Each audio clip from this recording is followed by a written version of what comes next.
শুভ সকাল বন্ধুরা। ঘুম থেকে উঠেই দেখো ঘর মুছে নিয়েছি, স্নান করে নিয়েছি, করে 1 কাপ চা করেছি নিজের জন্য। চা খাবো, এদিকে ভাতও কিন্তু বসিয়ে দিয়েছি। মেয়ের আজকেও স্কুল আছে, ওর আজকে ইংলিশ পরীক্ষা। আর ও কিন্তু এখন পড়তেও গেছে, ওর বাবা ওকে দিয়ে এসেছে। আর ততক্ষণ আমি ঘরের সমস্ত কাজ করে নিয়েছি। এদিকে মাংস আর মাছ বের করে নিয়েছি ফ্রিজ থেকে। চা খেয়ে কিন্তু আজকে 1 সেকেন্ডও বসিনি, চলে এসেছি আবারও রান্নাঘরে। এদিকে ভাত হয়ে এসেছে প্রায়। আর এদিকে একটু বেগুন আর আলু কেটেছি, ইলিশ মাছের মাথা দিয়ে বেগুন আলু দিয়ে করব। আর একটু চিকেন করব মেয়ের জন্য আলু দিয়ে। আদা রসুন পেঁয়াজ কাঁচা লঙ্কা টমেটোটা পেস্ট করে নেবো। আর এদিকে দেখো ইলিশ মাছের মাথা দিয়ে আলু বেগুন দিয়ে তরকারি করলাম, এটাও খেতে বেশ ভালো লাগে।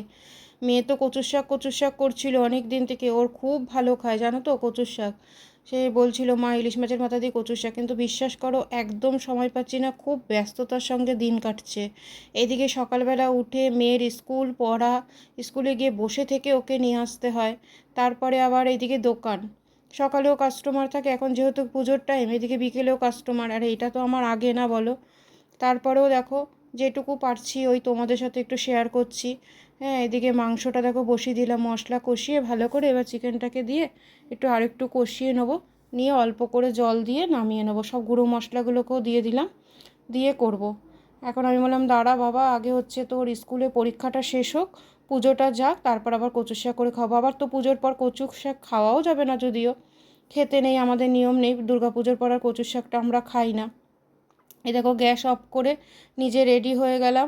ওইদিকে কিন্তু মাছের মাথা দিয়ে বেগুন দিয়ে তরকারিটাও হয়ে গেছে, আর ভাতও হয়ে গেছে, মাংসও হয়ে গেছে। মাংসটা নামাইনি, গ্যাসের ওপরেই আছে। গাড়ি বের করে নিয়েছি, মেয়েকে আনতে যাব। মেয়েকে নিয়ে বাড়ি ফিরছি। দেখো মেয়ের পড়ে দিদার কাছে ছিল, পড়া হয়ে গেছিলো, ছুটি হয়ে গেছিলো। আমি বললাম দিদার বাড়িতে বসো, দিদিমণি যখন ফোন করলো আনলাম দিদার বাড়িতেও বসুক, আমি হচ্ছে যাচ্ছি। তো ও দিদার বাড়িতে বসেছিল, ওখান থেকে নিয়ে এই যে ফিরছি।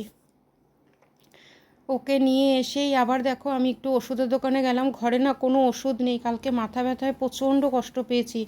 সেই মানে খুঁজে খুঁজে অনেক কষ্টে একটা ওষুধ খুঁজে পেয়েছিলাম, সেটাই আমি রাত্রিবেলা রাত 3টের সময় উঠে যেন খেয়েছি, এত মাথা ব্যথা করছিলো। তাই বললাম তুই ঘরে ঢোক, আমি ওকে ঘরে ঢুকিয়ে দিয়ে ওষুধ নিয়ে বাড়িতে এসে আবার ওকে রেডি করিয়ে ও ততক্ষণ স্নান সব করে নিল, খাওয়া দাওয়া করে নিল। আবার আমি নিজে রেডি হয়ে নিলাম আবারও, যেটুকু কাজ ছিল করে রেডি হয়ে দেখো দুজনে কিন্তু আবার বেরিয়ে গেছি স্কুলে, ওকে দিতে যাচ্ছি। ওদের 2টো থেকে পরীক্ষা। এখন এই যে মা কালীকে একটু প্রণাম করে নিলাম, করে যাব ওকে দিতে স্কুলে। গাড়ি নিয়ে বেরিয়েছি আজকে গাড়ি নিয়েই এসেছি স্কুলে। তারপরে দেখো স্কুলে চলে এসেছি, ওকে ঢুকিয়ে দিয়ে এই যে সব মায়েরাই বসে আছে, আমিও বসে পড়লাম সবার মাঝখানে, বসে গল্প আড্ডা। আর যা গরম পড়েছে না, মানে তোমাদের কি বলবো। তারপর আবার একটু কুলপি খাচ্ছিলাম। টাটা, ভিডিওটা এখানেই শেষ করলাম।